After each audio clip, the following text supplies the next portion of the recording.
Pito yung apo mo. 13. 13. Oh. Ay, kukunti pa.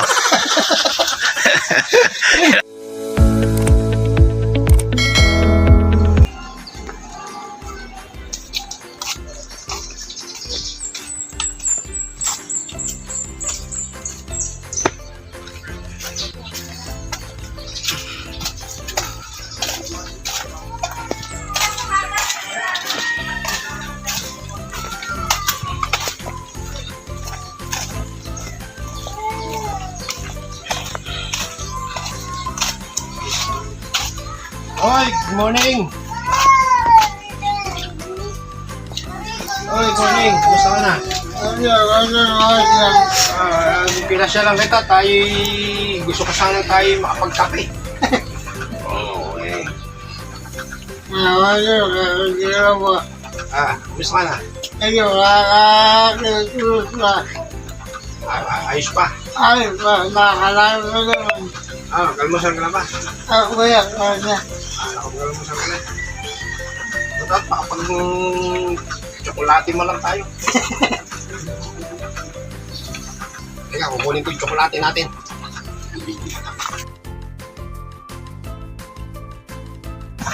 Ayun, habang pinapakuha ko yung tsokolate natin, magkukwentuhan tayo.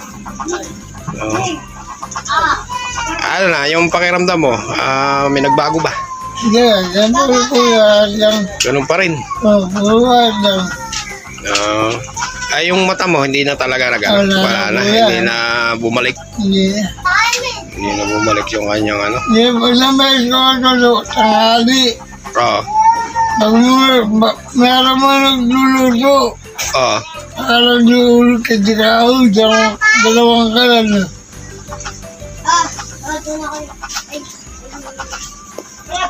Nagluluto. Nagluluto? Oo, kaya kalan dikaw, dalawang kalan. Sino nagluluto? Ikaw? Hindi, daming tao eh. Oo.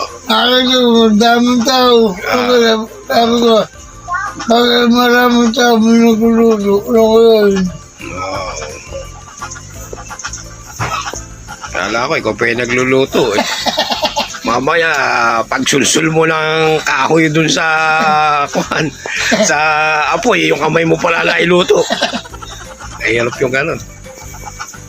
Di ba, marami ka namang kasama rito. Pag may lulutuin ka, di pwede mo na may pakisuyo sa mga anak mo Oo, yan, magluluto wala kang... May apo ka na bang may apo ka na bang malaki?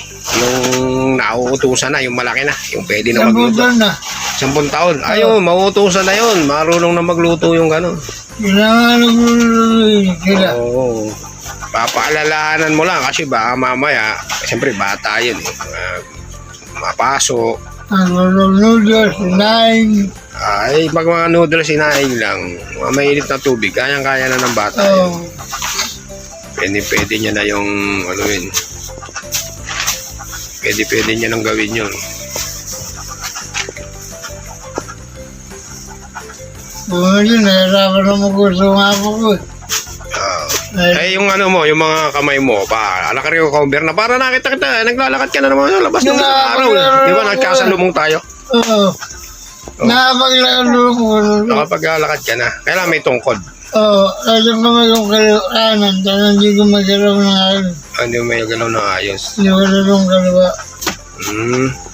Kailangan ko therapy. Oo. Kailangan talaga ma-therapy,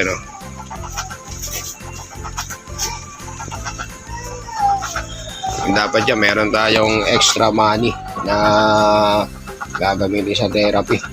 Dahil mo sa magaling huwag lang gawin. Oo. Eto, Toy. Ito, hawakan mo. At yan yung ating tutunggain ngayon. Ito. Pero baka sobrang init. Bango. Oo, siyempre, minsan lang tayo makapag tsokolate, kape. Ito, sinamahan ko na ng mangangat-ngat. Bigyan natin tong alaga mo. Ito. Ayan. Ito, merong pandesal na mainit. Habang mainit pa. Dinilan na rin kita ng mainit na pandesal. At ako magkakape rin ako. Meron din akong dalak kape rito. Kakape tayo habang tayo nagkukwentuhan.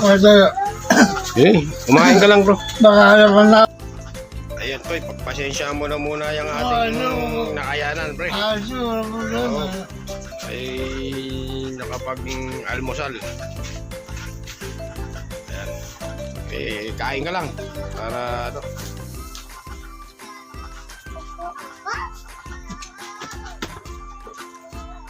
Nalawa mo, dun na. Ano yun? Dun na ka, dun na. Ano yun? Dun na. Oo, yun nga, nabahagyan na natin yung apo mo para ayos ba? Ayos ba yung ano natin? Almusal natin? Ayun. Ayos yan, no? Next time muli, pagka, ano, may magandang pagkakataon. Ayun na dali, baka hanapin mo ko dito. Kaya hanapin mo, walang problema, kahit hanapin mo yan. Basta pag may pagkakataon ako, papasyalan kita para lang merienda, almusal, tanghalian tayo. Kung kaya ano, may pagkakataon ako, mapapasyalan kita at madadalan. Naman bibihira naman kasi ako laging busy rin, kaya bibihira ako makapasyal. Alam mo naman tayo, laging maraming gawain. Hindi ba ka, hindi ka hanap mo yun ako. Oo. Hindi ba ako?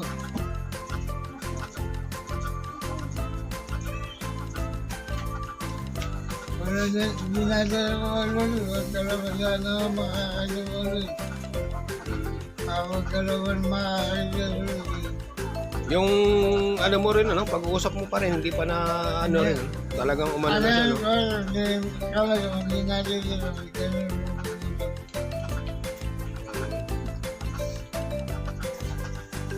Tatlong taon mo lang ganun, ano ba? Ah, Tatlong taon na. tatlong taon ang, Ganun. yung wala ka ng paningin. Oo, Tsaka yung, tas nasundan pa nung na-stroke ka, ano? Oo.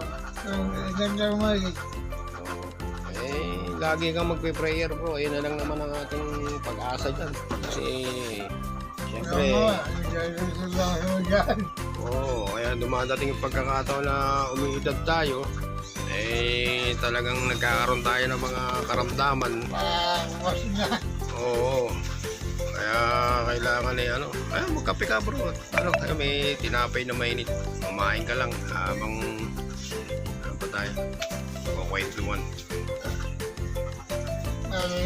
Papaya ka lang rito. Ha? Amin lang, napapaya ka ba ako? Napapaiyak ka? Ba't ka na wala papaiyak? Nalayo ako na rito. Nawa ka sa sarili mo. Kahit naman sino kasi, siyempre Kaya mga sa... po, ang dami. Oo. Yung nangasilayan. Ganun na nga, di ba? Sabi ko nga sa'yo, mag-prayer na lang ikaw lagi. Baka sakaling dinggan ka ni Lord at yung iyong paningin, yung iyong kalakasan ay ibalik at malay mo, makapagtrabaho ka ulit para matulungan mo yung sinasabi mo mga apo mo marami. Alam mo yun. Ang sarap ito. Pito yung apo mo. Tamang tatlo. 13. Oh. Ay, kukunti pa. Kailangan dagdagan pa yan. Oo. So, makabuo man lang na isang buong barangay. So, ayaw mo, maraming tutulong sa'yo. Maraming tao. Oo, siyempre. Walang babae, walang lalaki. Ilang lalaki? 5. 5 lalaki, tapos Walang babae. 8 babae. Marami na, kulang pa. Pandagdagan pa ng marami para makabuo tayo ng isang barangay. Pakakala ka lada. Ano, matapos mo ka muna ng tatlo. Ganun talaga. Siyempre, yung mga anak natin, nagkakaasawa yan eh. Nagkakabinhi, nagkakaroon tayo ng apo. Lahat naman tayo, ganun. Basta tayo may anak. Yung mga anak natin, pagka nakapag-asawa yan, nagkakaanak din yan. Maraming anak, hindi 4. Sabi, tatlo. Sabi, siguro lang. Kaya po, 2. Panganak ko 2. Ang anak ko sa namalay.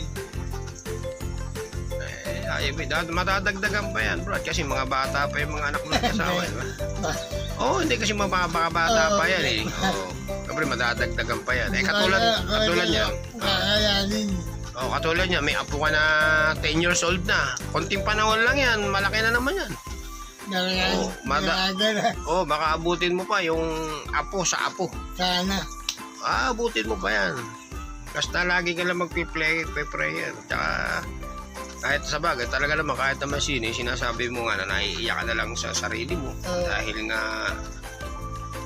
nga ano, siyempre, sa kalagayan mo, wala ng trabaho, tapos na-stroke ka pa, nakulag ka pa, ay talagang napakaswerte talaga.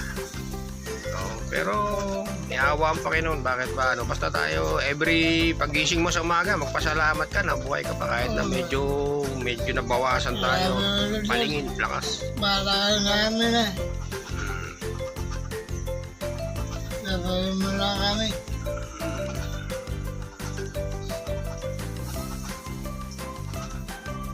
Sa ibang pagkakataon ulit, papasyalan kita dito pagka ano lang ako, alam mo naman ako, lagi akong busy, marami akong gawain kasi, kaya bibihira akong makapasyal.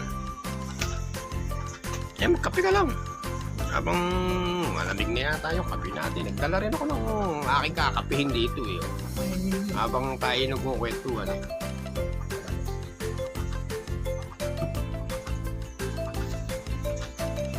Ano yan, meron ko pang maintenance na gamot yan? Wala na, wala. Wala na rin. Kaya nahirapan pag mainom ng gamot eh.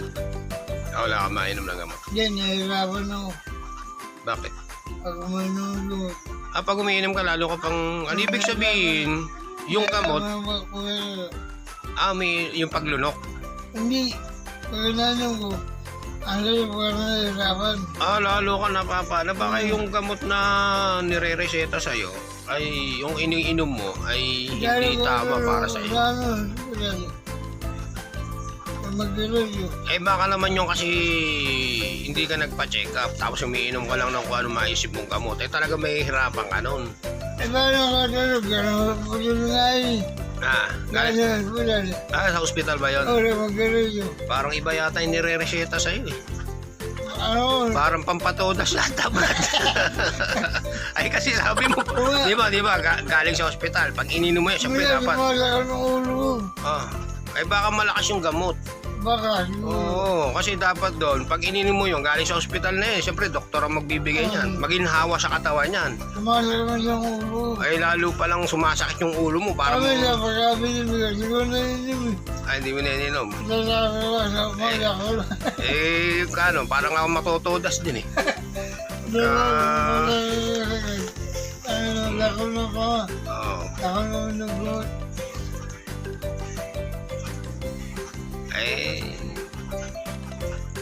Lagi talaga magpe-prayer na lang ang kailangan. Pati yung doktor, iba yung binibigay siya yung gamot eh. Ibis na lumakas, matotodas pa yata eh. Ako hindi na mo, lako na. Kaya hindi ka na umiinom. Pero, ang tagal mo na hindi umiinom ng gamot. Kaya ka hindi umiinom. Ang bilang ako lumutong. Hindi ako umiinom. Hindi mo gamot o ganun yung kaya. Kaya lang, pagka nagpunta ka sa hospital, sasabihin siya, ba't hindi mo iniinom yung gamot? Yung ganun doktor, di ba, magagalit pa. Kasi pag nagpapacheck up ako, ganun eh. Sasabihin ko. Pag hindi nainom yung gamot. Kaya lang, siyempre, paano ko naman iinumin? Lalo ko natutodas data doon sa gamot, sumasakit yung ulo mo. Sabi ko dito, sumasakit yung ulo ko. Ano pa nararamdaman mo? Sakit na ulo, tsaka... Ulo. Ulo lang. Malakas yung gamot. Sabi ko umaga ko na. Malakas yung gamot niya. Dalawang beses na magkamon.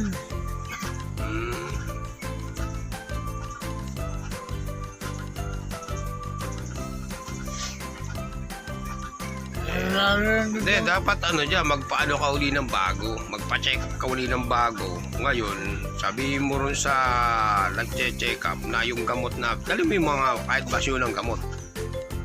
Kahit mga basyo ng gamot. Papakita mo yun doon. Ngayon, sabihin mo sa kanya na sumasakit lalo yung ulo mo rin sa mga gamot para mabigyan ka ng bago kasi baka napakalakas nun. Yung gamot na yun. Malakas yung gamot yun. kasi sabi mo kay Dok, dapat gumaling ako, parang patodas yata yung ginagawa niya sa akin. Parang pampatodas mo to, Dok eh. Sumasama lalo yung pakiramdam ko eh. Kaya sabi ko sa asawa ko eh. Oo. Sabi na mo asawa ko kung bibigyan. Yung asawa mo, sabi niya, ano sabi ng asawa mo? Yung pa... Hindi. Baka ano no, malaking dodis. Kaya baka na malakas. Oo. Bakit ulo na masakit?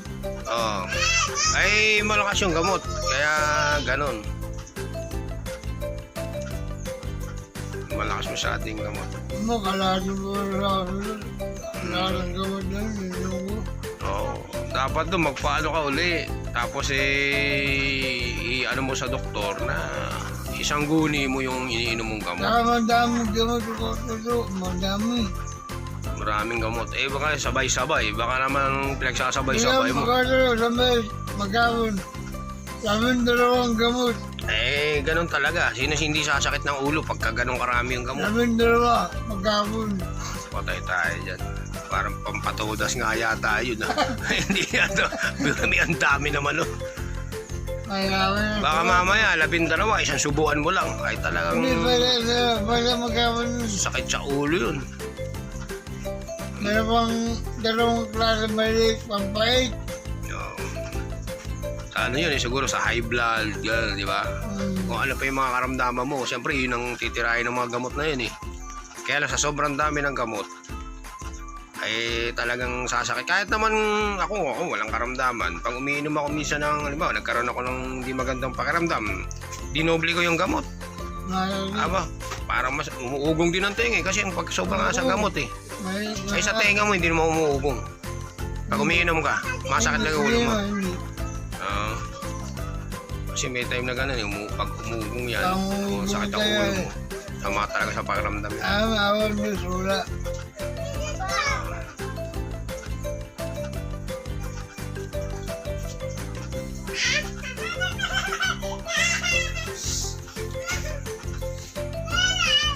Nakakain naman ng ay, pagka may pagkain. Okay yan. Kain ka lang. At ano? May tinapay pa niya, bro. Maglalakad, walang problema. Kung tayo, magdugod daw.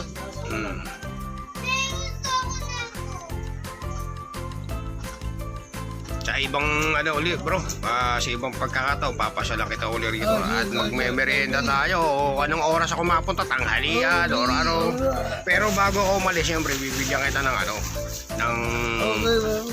Ako muna yan. Ay, yan eh, siyempre, kailangan natin yan. Bigas, noodles, toothpaste, sabon. Pagpasensya mo at konti yan. Para yan talaga binibigay ko sa'yo para magamit mo. May pansaing ka rin ngayon. Maraming salamat. At sa ibang pagkakataon, ipapasyalan kita uli rito. Paano bro, ako'y muna ay ano? At marami rin tayong gawain. Ano bro? Okay bro, sige. Salamat na marami. Sige.